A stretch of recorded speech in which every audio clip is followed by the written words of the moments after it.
So this is Christmas, and what have you done? Another year over, and a new one just begun. And so this is Christmas, I hope you have fun. The near and the dear ones, the old and the young. A very Merry Christmas and a Happy New Year. Let's hope it's a good one without any fear.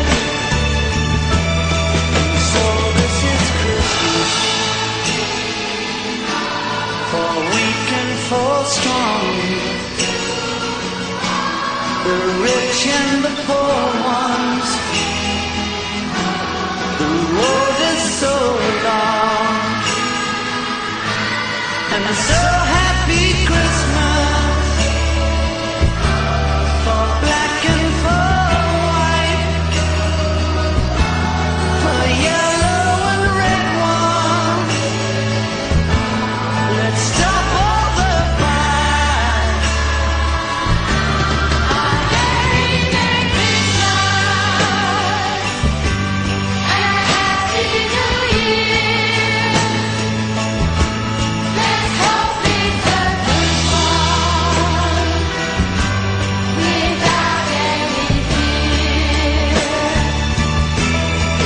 So this is Christmas, and what have we done? Another year over, and a new one just begun. And I'm so happy Christmas, we hope you have fun. The near and the dear ones, the old and the young. A very Merry Christmas and a Happy New Year. Let's hope it's a good one without any fear.